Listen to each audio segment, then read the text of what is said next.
ta'ala is the greatest. He does not need your ibadah, does not need your concentration. Allah is not waiting for your charity. Allah's kingdom and dominion does not increase with your dhikr and tasbih and ruku' and sujood. We need Allah. We need Allah. We need Allah.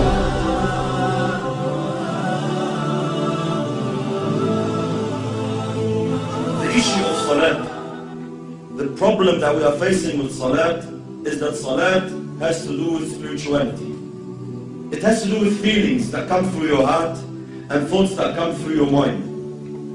A successful Muslim, like Allah subhanahu wa ta'ala says, قَدْ أَفْلَحَ الْمُؤْمِنُونَ الَّذِينَ هُمْ فِي صَلَاتِهِمْ خَاشِعُونَ. Verily the believers are successful, they are the ones who have khushu' in their salat. They pray properly, they stand before Allah subhanahu wa ta'ala properly.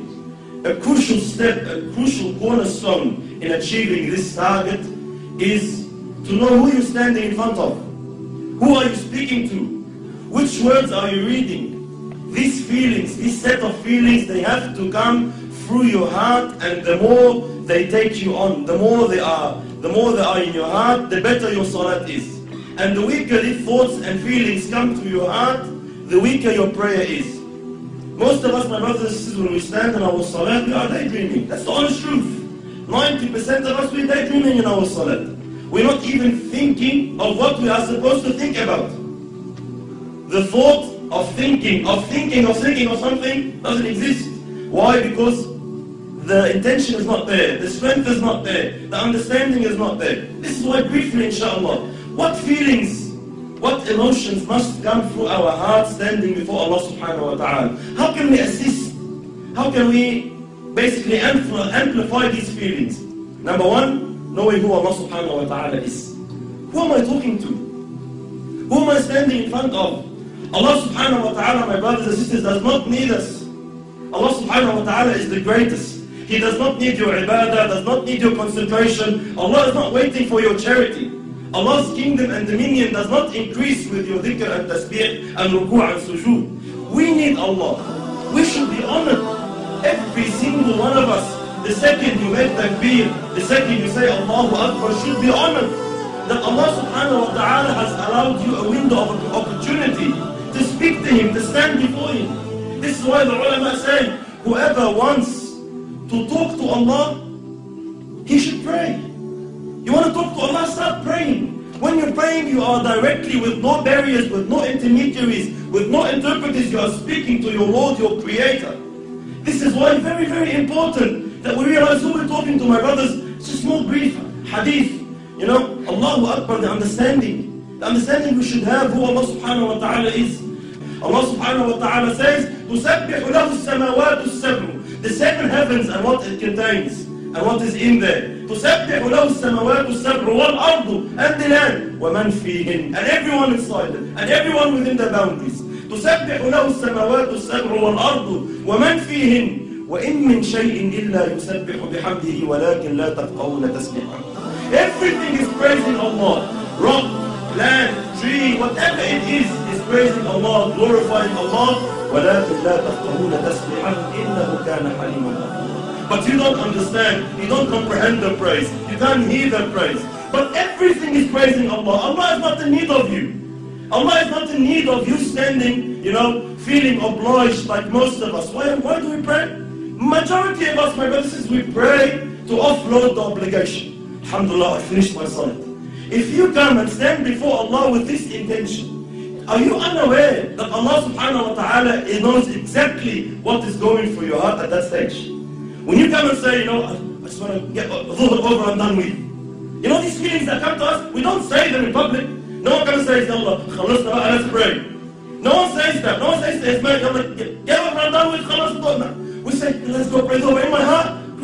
Please, let's go over and done with. This feeling that I'm praying just to offload the burden of salat is not the right feeling you should have.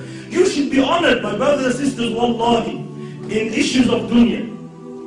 When we deal in our dunya here, with human beings like us, wallahi, subhanallah, if you stand in front of someone you're afraid of, like a judge in court, or a bully of some sort in Auburn, or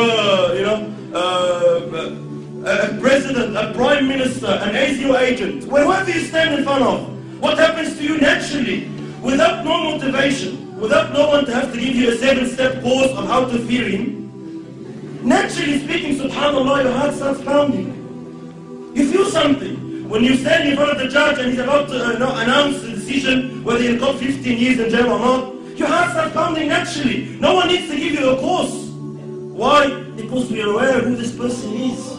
I know who he is. I know what authority he has. I know what he can do. I know what he can decide now. He can wreck my life. And because I know this, naturally the feeling, the emotion comes naturally. The problem is when we deal with Allah, these feelings will not exist.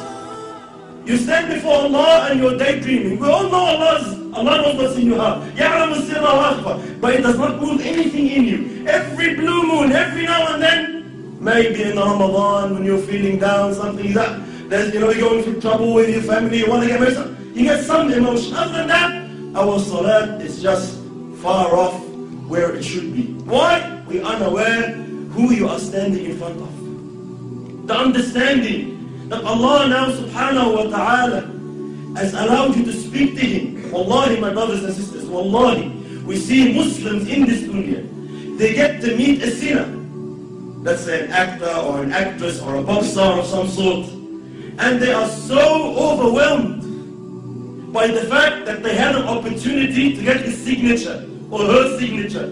They're just so overwhelmed, they would say, they'll be out there, they'll be speechless. I'm actually standing in front of you, I can't believe it.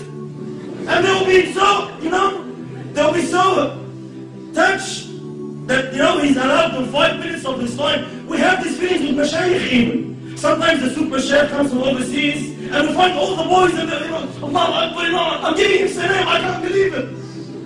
SubhanAllah, every time I see such a situation, it always reminds me of Allah. SubhanAllah, who is this person? Regardless, all ranks preserved. Who is this person? The Shaykh once said, imagine if you were to meet Muhammad sallallahu alayhi wa sallam, what would you feel? Imagine if Rasulullah said, I'll give you 5 minutes of my time, come meet me.